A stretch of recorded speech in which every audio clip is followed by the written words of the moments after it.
There's a metric that 94% of investors over 60 have never heard of. It's called the Buffett indicator, total market capitalization divided by GDP. Warren looks at it, I look at it, most professionals track it religiously. Right now, it's sitting at 178%, well above its historical average of 100%. The last time it reached these levels was early 2022, just before the market dropped 25%. Before that, late 1999, right before the dot-com crash, took the Nasdaq down 78% over 30 months. But here's what concerns me more than the number itself. I'm watching 5 other signals that are all flashing the same warning simultaneously. In my 50 years of investing, I've only seen this alignment 3 times. 1987, 2000, 2007. Each time, within 18 months, something broke. Not always the same thing, not always the same magnitude, but always something significant enough that investors who weren't prepared lost a decade of retirement security. I'm not predicting a crash. I don't predict. Markets can stay irrational longer than you can stay solvent, as Keynes reminded us. But I am preparing. And if you're over 60, you should be too, because you don't have time to recover from a major mistake. When you're 35 with a steady paycheck, a 40% drawdown is painful, but survivable. When you're 65 and living off your portfolio, that same drawdown can force decisions that permanently impair your standard of living. Let me show you what these 6 signals are telling us right now. Before I continue, I need to know who I'm talking to. Drop your age and what percentage of your portfolio is in stocks in the comments. I'm reading every response, and I'll tell you if your allocation makes sense given where we are in the cycle. And if you're serious about protecting what you've spent a lifetime building, subscribe now. This channel isn't about hot stock tips or market timing schemes. It's about second-level thinking and cycle awareness, the kind of disciplined approach that's preserved capital through 8 market cycles. The professionals use this framework. Now you will too. Here's what I'm going to show you in the next 15 minutes. The 6 signals that matter most right now, why each one is flashing warning signs, and specifically what you should do about it before the end of this month. But you have to stay until the end, because the most important action item comes at minute 13. Let me start with what most people get wrong about market signals. They think you need to predict what's going to happen next. They've been taught to forecast. Every financial news channel has someone predicting where the S&P will be in 12 months. Every newsletter promises to tell you when to get in and when to get out. But here's what 50 years of experience actually shows. Prediction is impossible, but preparation is essential. This isn't opinion. This isn't theory. This is pattern recognition across 8 complete market cycles, 5 major crises, and thousands of investment decisions. I've been wrong about timing more times than I can count, but I've been right about positioning consistently, and that's what matters. The difference comes down to understanding where we stand in the cycle, not where we're going, but where we are. Not what will happen, but what could happen. Not certainty, but probability. I'm going to break this down into 6 specific signals. Each one tells us something different about market conditions. Together, they form a picture of elevated risk that demands defensive positioning. Miss even one, and you might miss the warning. Track all 6, and you'll see what's coming before most people react. Let's start with the signal that most people never learn to read properly. Signal 1 is valuation extremes, and right now they're screaming. The S&P 500 is trading at 21 times earnings. That's 40% above its historical average of 15. The Shiller-Cape ratio, which smooths earnings over 10 years to eliminate cyclical distortions, sits at 34. Its long-term average is 17. Every time it's exceeded 30 in the past century, significant corrections followed within 3 years. No exceptions. But here's what most people do when they see these numbers. They ignore them. They tell themselves, this time is different. They point to technology improvements or productivity gains or artificial intelligence. They've been taught that valuation doesn't matter in the short term, so they assume it doesn't matter at all. It's wrong, and here's why. Valuation is the single best predictor of long-term returns. Not next month's returns, not next year's returns, but 10-year returns. When you buy stocks at 34 times earnings, history shows your returns over the next decade average 2 to 3% annually. When you buy at 15 times earnings, they average 9 to 10% annually. I see this constantly. Investors in their 60s buying index funds at all-time highs because they've been told to stay the course. Every financial advisor recites the same mantra: time in the market beats timing the market. It's true for 30-year-olds. It's dangerous for 65-year-olds who need that money in 5 years. Let me show you this principle in action. In 1999, the Nasdaq hit 5,000 with a CAPE ratio above 40. Everyone believed the internet changed everything. Valuations didn't matter because we were in a new paradigm. Traditional metrics were obsolete. The Nasdaq didn't return to 5,000 for 15 years. Investors who bought at the peak in 1999 and held until 2014 earned zero return, not adjusted for inflation, zero nominal return. If you were 55 in 1999 planning to retire at 65, your retirement got pushed back a decade, or you accepted a dramatically reduced lifestyle. The investors who understood valuation risk reduced equity exposure in 1998 and 1999. They looked foolish for 18 months as the market soared another 60%, but they preserved capital when it mattered. They had dry powder to deploy at reasonable valuations in 2002 and 2003. They retired on schedule. At Oaktree, we've built our entire approach around this principle. In 2006 and 2007, when private equity firms were paying 12 times EBITDA for leveraged buyouts, we sat on cash. Our investors questioned us. Our competitors were deploying capital aggressively and showing spectacular returns. We looked slow and overly cautious. But we understood where we were in the cycle. Valuations were stretched. Risk was being underpriced. Credit was too loose. So we raised $11 billion for distressed debt strategies and waited. When 2008 hit, we deployed that capital at 40 to 60 cents on the dollar. Those investments generated returns exceeding 20% annually over the next 5 years. Now, here's the second-level thinking that most people miss. First-level thinking says, valuations are high, so the market must crash soon. Second-level thinking asks, how long can valuations stay elevated and what conditions would bring them down? When you ask that question, you realize valuations can remain stretched for years if liquidity stays abundant and alternatives offer even worse returns. But you also realize that when the correction comes, it tends to be swift and severe because there's no valuation support to cushion the fall. So what do you actually do? If you're over 60 with more than 60% in stocks, you're taking unnecessary risk. Reduce equity exposure to 40 to 50% over the next 60 days. Not all at once, that's market timing. Systematically, as you rebalance, shift to short-duration bonds, treasury inflation-protected securities, and high-quality corporate debt. This isn't exciting, but working is better than exciting. But valuation alone isn't enough to position defensively because, as Keynes said, markets can stay irrational longer than you can stay solvent, which brings us to the second signal, and this one tells us about liquidity conditions. Signal 2 is credit spreads, and they're dangerously tight. High-yield bonds, junk bonds, are currently yielding just 3.2% more than Treasury bonds. That's the spread you're getting paid to take default risk. The historical average is 5.5%. During the 2008 crisis, spreads hit 20%. During COVID, they briefly touched 11%. At 3.2%, the market is pricing in almost no default risk. It's assuming the economy stays strong, corporate earnings remain robust, and refinancing stays easy. It's pricing perfection. This is what we call risk-seeking behavior. When investors are desperate for yield, they accept inadequate compensation for risk. They buy bonds from companies with questionable balance sheets because they need the income. They convince themselves that defaults won't happen because they haven't happened recently. I've watched this movie before. In 2007, credit spreads compressed to similar levels. Everyone believed the housing market couldn't decline nationally. Subprime mortgages were packaged into AAA-rated securities. Risk was being systematically mispriced across the entire credit market. Then Lehman Brothers failed. Credit markets froze. Companies that looked solvent on Friday couldn't access capital on Monday. Spreads exploded from 3% to 20% in 6 weeks. Bonds that traded at par dropped to 30 cents on the dollar. Investors who needed liquidity were forced to sell at devastating losses.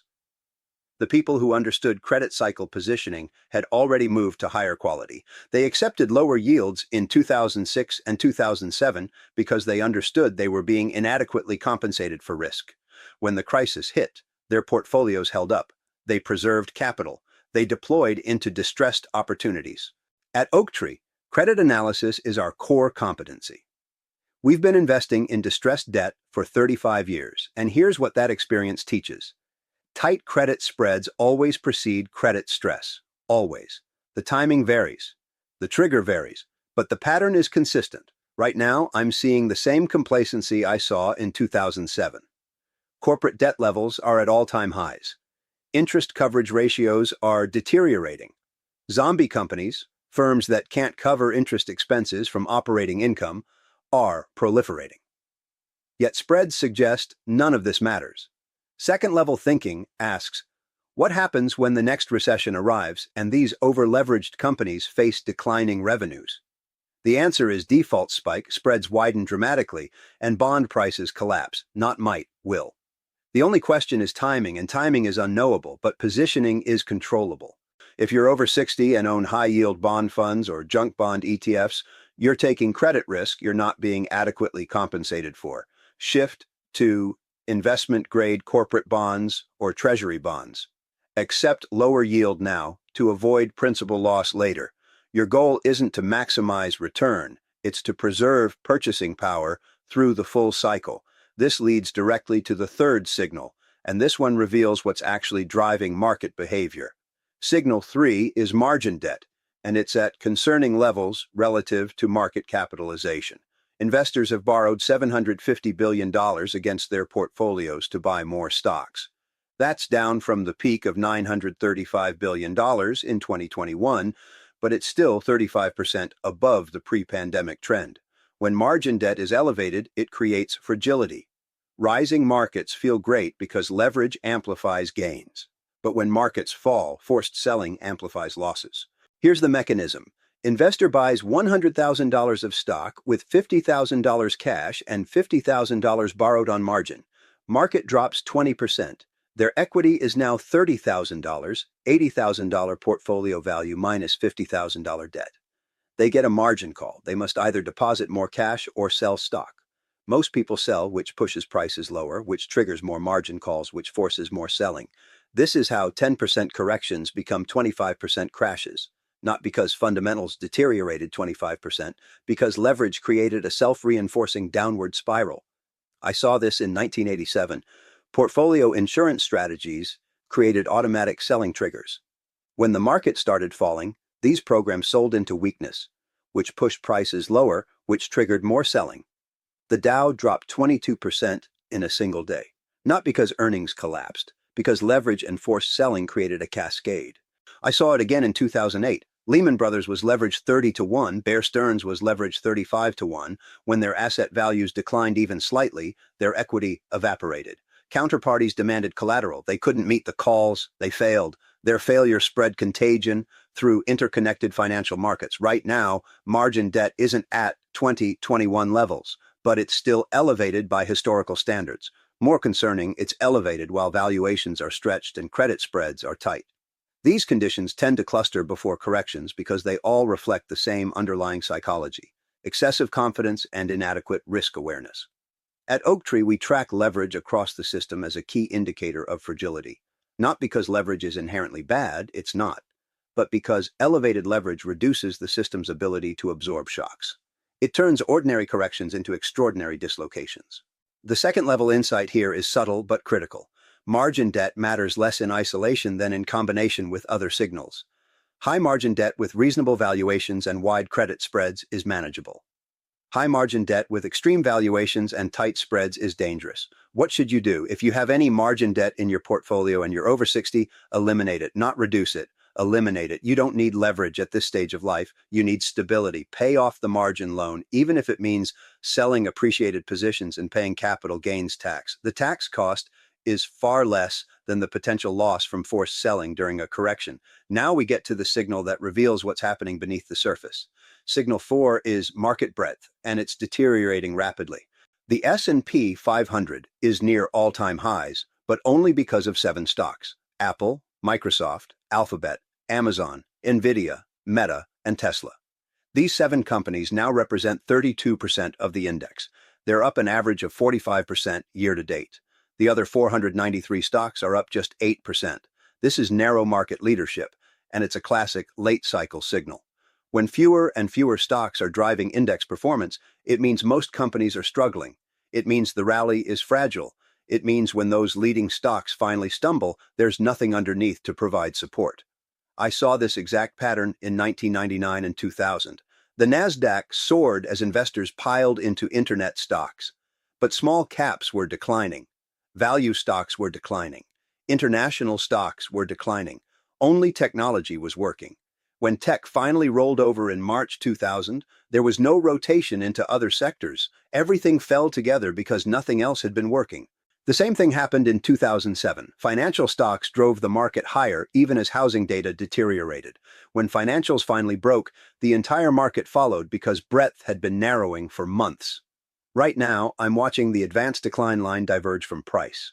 The percentage of stocks above their 200-day moving average is declining even as the index makes new highs. This is distribution disguised as accumulation. Institutions are quietly reducing exposure while retail investors chase performance in the handful of names still working. At Oaktree, we don't try to time these inflection points precisely, but we do recognize when market structure is fragile. And narrow breadth creates fragility. It means the market is being held up by fewer and fewer pillars. When one breaks, there's little support. Second-level thinking recognizes that narrow breadth can persist for months or even years. The Nifty 50 stocks in the early 1970s dominated for an extended period before collapsing.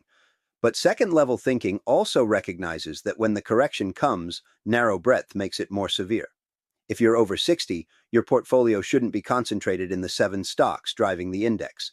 You need true diversification, not just across sectors, but across asset classes and geographies. Include international developed markets, which are trading at significant discounts to U.S. markets. Include real assets like commodities or real estate. Build a portfolio that can withstand a correction in U.S. large-cap growth stocks. This brings us to the 5th signal, and this one is about what the Federal Reserve is telling us. Signal 5 is monetary policy positioning, and it's more restrictive than people realize. The Fed funds rate is 5.25%. That's the highest level since 2001. Real rates, nominal rates minus inflation, are positive for the first time in years. The Fed has also reduced its balance sheet by $1.3 trillion since mid-2022. This is quantitative tightening, the opposite of the money printing that supported markets for over a decade. Here's what people miss. Monetary policy works with long and variable lags. The rate hikes that started in March 2022 are still working their way through the economy. Commercial real estate is under pressure. Regional banks are struggling with unrealized losses on bond portfolios. Corporate refinancing is becoming more expensive. We haven't seen the full impact yet because the economy has been resilient. But resilience doesn't mean immunity. Eventually, restrictive policy restricts. That's its purpose. The question isn't whether it will slow the economy, the question is when and by how much. I learned this lesson in 1994. The Fed raised rates by 3% over 12 months. The market barely reacted initially. Everyone believed the economy was strong enough to handle it. Then Orange County declared bankruptcy due to leveraged bond losses. Then Mexico's peso crisis hit. Then the bond market collapsed. All delayed reactions to the same underlying cause, tighter monetary policy. In 2018, the Fed raised rates and ran off its balance sheet. The market ignored it for months. Then in the fourth quarter, the S&P dropped 20% in 3 months. Not because of earnings deterioration, because liquidity conditions tightened and risk assets repriced. Right now we're in the lag period. Policy is restrictive, but we haven't seen the full consequences. At Oaktree, this makes us cautious. We're not predicting when the impact will hit, but we're positioning for the possibility that it hits harder than consensus expects. The second level insight. When everyone believes the economy is strong enough to handle restrictive policy, that's usually when it isn't, because the strength is often a lagging indicator of previous easy policy, not a leading indicator of resilience to tight policy. What should you do? Reduce duration risk in your bond portfolio. Don't own long-term bonds when the Fed might be forced to keep rates higher for longer than expected. Stick with bonds maturing in 2 to 5 years. You get most of the yield without the price risk if rates stay elevated. Now we reach the final signal, and this one is about sentiment and behavior. Signal 6 is investor sentiment, and it's reached euphoric levels. The AAII bull-bear spread, The difference between percentage of investors who are bullish versus bearish recently hit its highest level since 2021. Retail trading volume is surging. Options activity is at record levels. The fear and greed index is firmly in greed territory. This is classic late cycle psychology. When everyone is bullish, who's left to buy? When sentiment is universally positive, where's the upside surprise? Markets need skeptics to climb a wall of worry. When there are no skeptics, there's no wall. I've watched this pattern repeat across every cycle. In 1987, investors were euphoric right before the crash. In 2000, everyone believed internet stocks could only go up. In 2007, real estate was considered a can't-lose investment. In 2021, everything from SPACs to NFTs to meme stocks was soaring. The common thread: universal optimism precedes disappointment. Not because optimism causes crashes, but because optimism eliminates the caution that provides support during corrections. At Oaktree, we pay close attention to what our clients are asking for.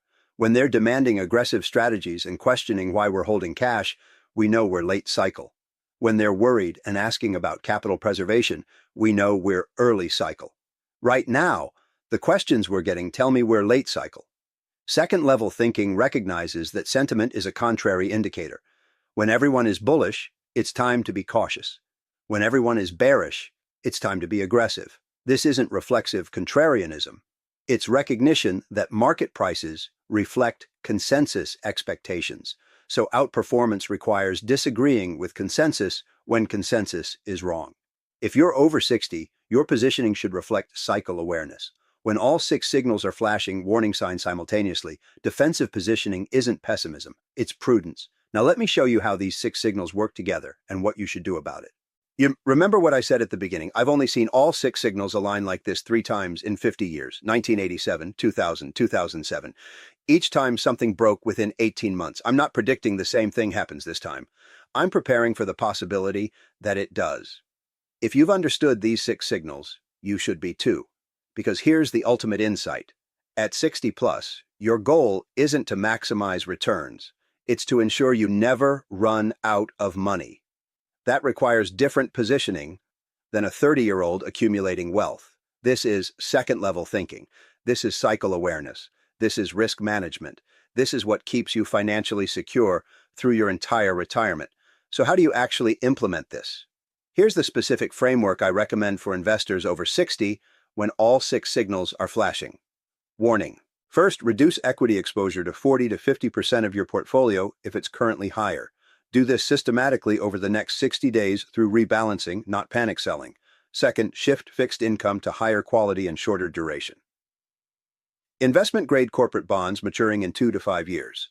Treasury bonds. Tips for inflation protection. Avoid high-yield bonds and long-duration bonds. Third, build a cash reserve equal to 2 years of living expenses, not 1 year.